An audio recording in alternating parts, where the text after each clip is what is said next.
from the heart of Krakow, we're going to see more famous places in this prime city. Later, we'll go on an exclusive tour of a German death camp and see for ourselves the much talked about atrocities of the Second World War.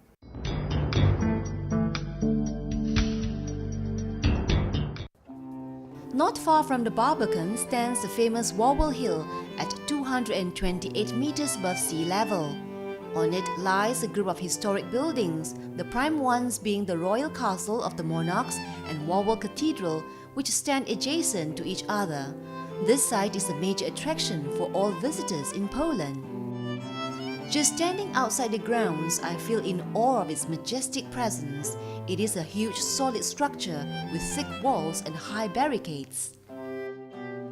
I should be meeting our tour guide shortly. Agnes, I will be your guide, and you? Thank you, I'm Wendy.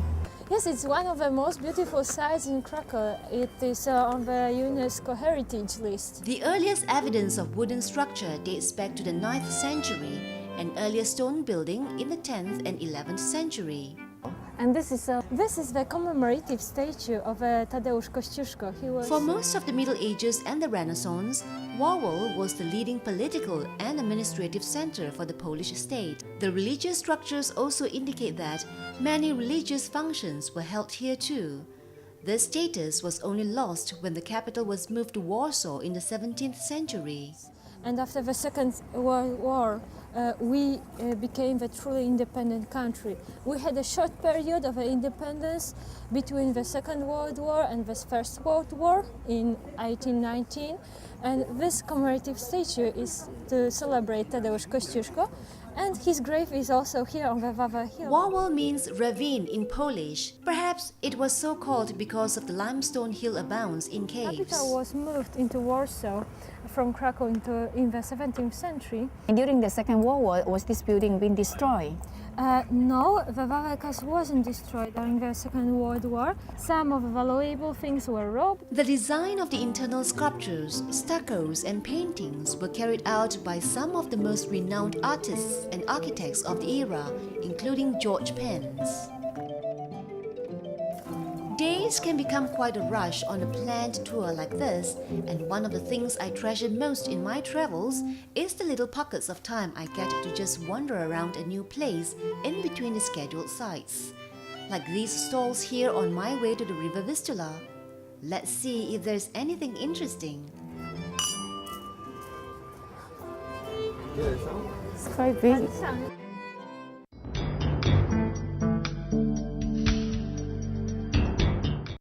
The Vistula is the longest river in Poland at 678 miles in length, passing several large cities along the way, including Krakow. Our tour guide will tell us more about it soon. According to the guide, once you have gone on the cruise, you would have seen the entire city and that we will get an excellent view of the cityscape from the river. In the summer, from May to September, several companies operate regular cruises on the River Vistula. You can choose from half-hour cruises within city boundaries or a longer trip to Beleny on Tynik and catch sites such as Wawel Castle, Manga, Center of Japanese Art and Technology, Szalka Monastery and Kosciuszko Mound. Some companies offers a round trip on Saturdays, Sundays and public holidays, 1, 2 or 3 hour river trips every day through Krakow. This is the longer river in Poland. Yes, you are welcome to the longest river in Poland, Vistula. Vistula. In Polish we say Wisła. Wisła. It's an hour-long trip and it takes you through the city. So you can see from this point of view the city center, Kazimierz, the Jewish district, Podgórze, and also some very well-known places, like for example this monastery, Pauline's monastery, and then we will pass and behind ourselves we will see the Wawel Castle, so one of the best-known places in Poland. They used to use it as a river, as a transport river, to transport different kinds of materials during the Medieval Ages, during the 16th century as well. This is the Pauline's monastery and church, one of the oldest monasteries and church here. According to the legend, here the bishop was murdered by the king. It happened in 1079, and according to the legend, the body of a bishop was cut into the pieces. Oh. But during one night, it just was collected and grown to one piece of body.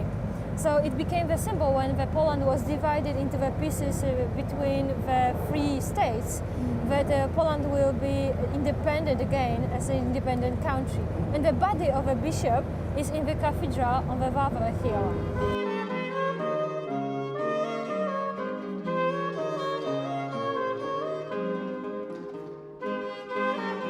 This is the Wawel hill. Right now you can see the walls of the Wawel hill. One is the wall of a fortress, this with the shape of a star, and the second one is the Wawel of the Wawel hill.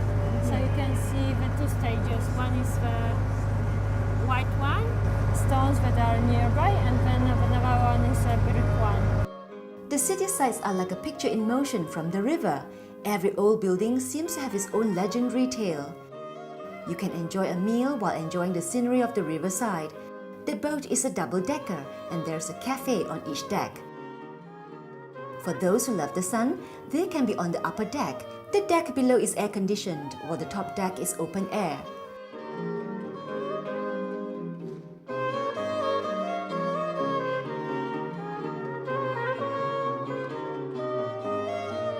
One hour has passed so quickly. We are back and the boat has pulled up at the dock.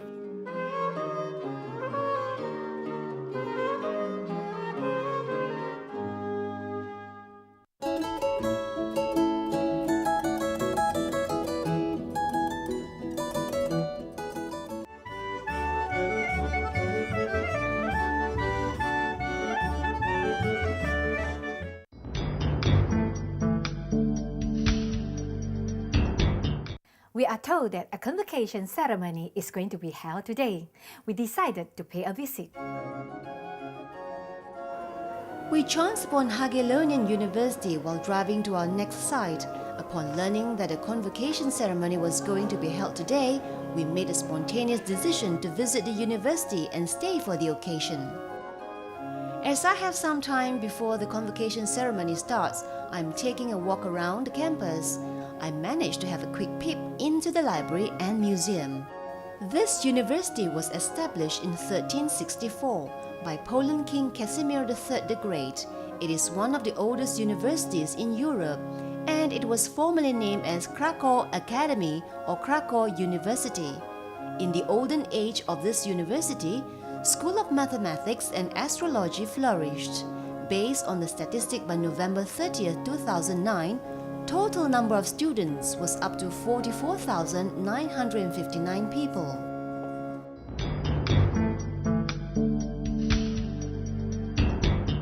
Today we're going to visit Kashmir. It was walled up and used to be the main spiritual and cultural center for Jews in Poland. The walls have changed all that, and today what remains is a quiet historical town. The Jewish community first started here in the 14th century. When the walls of their city were torn down in 1822 and Kazimierzyce became a district of Krakow, many of them moved out but stayed close to the historic synagogues in the old city, hence maintaining Kazimierzyce's reputation as a Jewish district.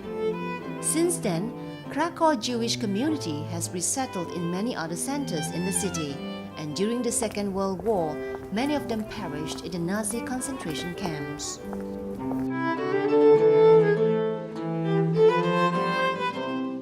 There are only a few narrow streets left, and strolling through, the old atmosphere and ambience of the past Jewish life is still here. A small community lives a quiet life here. There is a Museum of Judaism at 24 Zerorka Street in the stately brick building of the old synagogue.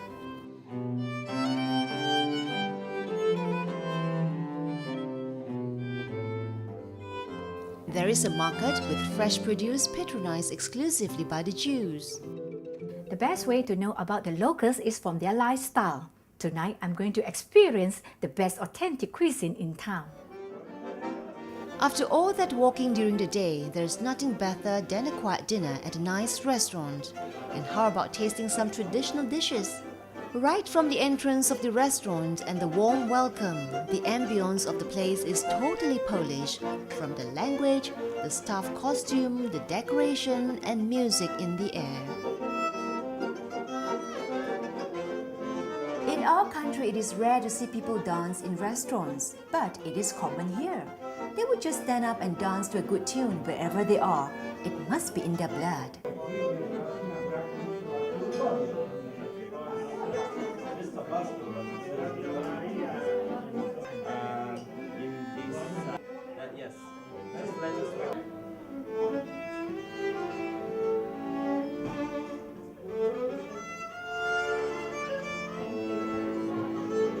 I can't say if the food aroma is totally Polish, as I haven't tasted much Polish cuisine, but the traditional dish that our guide helped me choose is definitely delicious.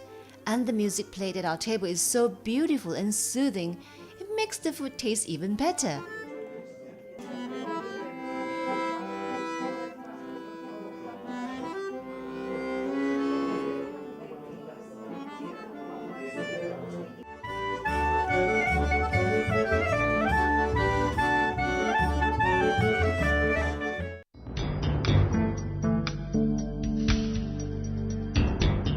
Almost every country has some chapters of dark history. One such chapter for Poland is its occupation by Germany in September 1939 and the setting up of the Nazi concentration. These camps used to call as German death camps. The camp had about 300 barracks, about 90,000 prisoners in 1944. The distance, the camp was about 1.5 kilometers long, and the distance from here to the other end of the camp is about 750 meters. German troops invaded Poland in 1939 September, and after about 1 month Poland was under German control. And of course, as you can understand, they started taking people to prisons. Gestapo, the German state secret police, prepared lists of people who played some important role in Polish cultural, political, social or scientific life before the war, and they were being sent to prisons. Of course, the result of the policy like this were overcrowded prisons. To solve the problem, the Gestapo started sending these prisoners to concentration camps which already existed before the war in Germany, but camps in Germany were far away and overcrowded as well, which means that they needed more camps here. A group of assessmen came here to find the best place for a new concentration camp. They looked for places which they could use for the camp, and they found buildings like this in the suburbs of the town before the war, Oświęcim, during the war called Auschwitz. The first transport of Polish political prisoners came to Auschwitz in June 1940. In March 41, Heinrich Himmler inspected Auschwitz and decided that that camp was not big enough. It was his decision that this part of the camp should be created. This new part of Auschwitz, officially Auschwitz still very often referred to as Birkenau, the name of the village in this area, was to be designed for 100,000 prisoners. They've never managed to build this camp to that size, but in 1944, 90,000 prisoners were held in this camp. Of course, Birkenau, when it was created, became not only a concentration camp, but also the center of mass extermination of European Jews. They started bringing Jews here from practically every single part of Europe controlled by the Nazi Germany, and most of them were taken to gas chambers and killed immediately after arrival. Trains came, they were taken to gas chambers and killed there. They did not stay in the camp, they were not prisoners, so they didn't even go to these barracks. Most of these people were killed right away. No one knows the exact number of victims of the camp, but historians say that this is somewhere between 1,100,000 to 1,500,000 people. Roughly we can say about 1.5 million victims, and about 90% of this number were European Jews. Most of them perished in this camp in Birkenau. In the very beginning, transports could not really enter the camp because there was no railway siding here. They had to build the railway line to connect the camp with the main railway line in the town. So only when it was done, it was May 44, when trains could enter the camp, and all the selections carried out by SS doctors, when they decided who could work in the camp, who could not, could be taking place in the camp. There were 4 crematoria and gas chambers in this camp, but none of them survived the war. Crematoria and gas chambers in Birkenau were destroyed before liberation of the camp took place. The Russians came here on the 27th of January in 1945, and just a few days before, crematoria and gas chambers in this camp were blown up by the SS.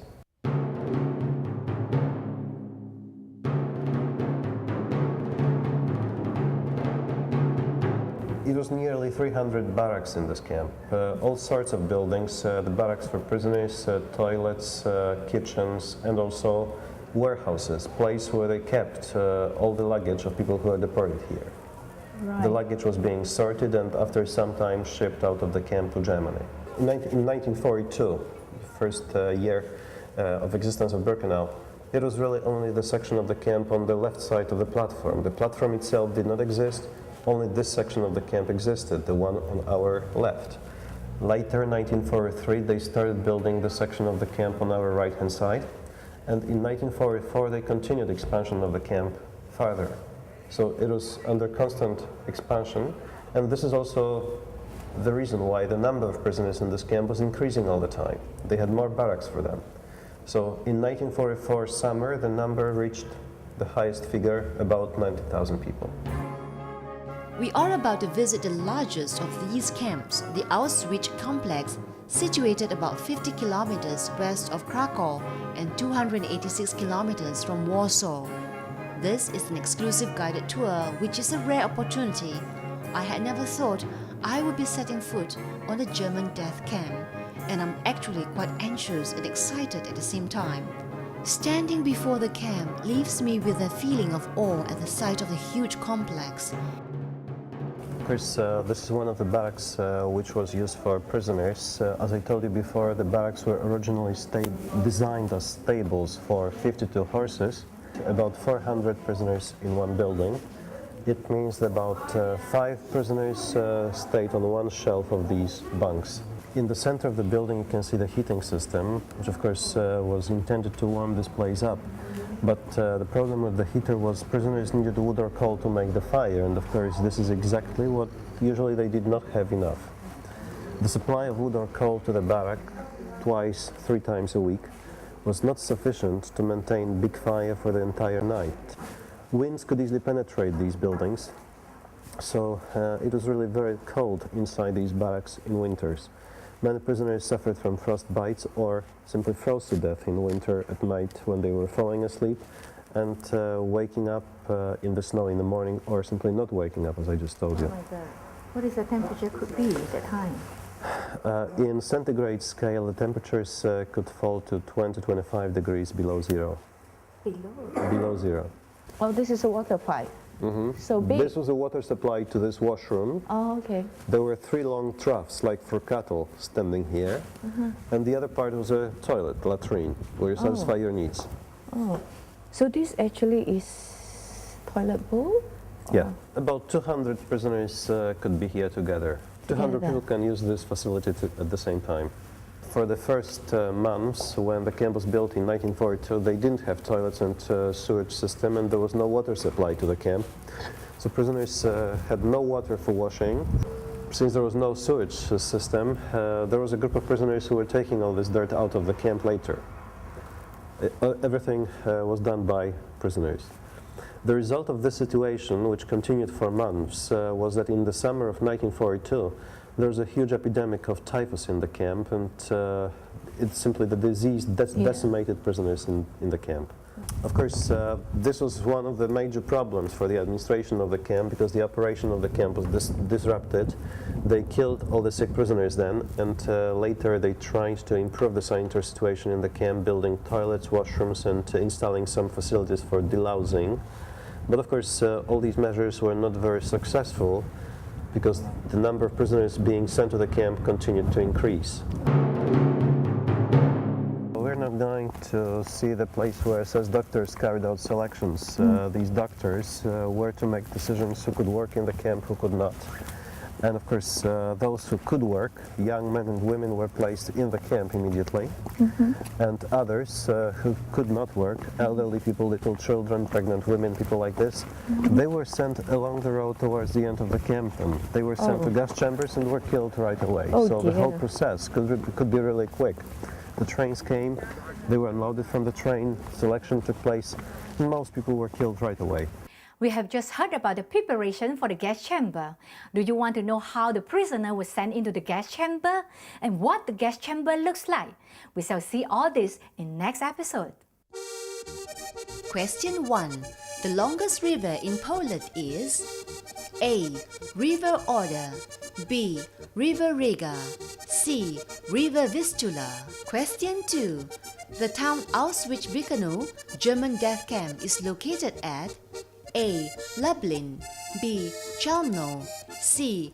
Auschwitz. To enter contest, key in MTS space followed by the answer and send your SMS to 32776. For example, if your answer is A, key in MTS space A and send your answer to 32776. If you wish to participate again or send another entry, key in MTS and your answer and send it to 32776. First and second winner, 5 days ground tour in Shanghai or 4 days ground tour in Guilin or 5 days ground tour in Chengdu. Third winner, Canon printer MP258. Fourth winner, exclusive jewelry from Poland by Embassy of the Republic of Poland, Malaysia, and free 1-year subscription of Leisure Travel magazine. The correct answer for last week's episode are: Question 1. The oldest shopping mall cloth hall is located at which city? The answer is A. Krakow. Question 2. Wilicka salt mine has been the source of rock and table salt since the answer is B.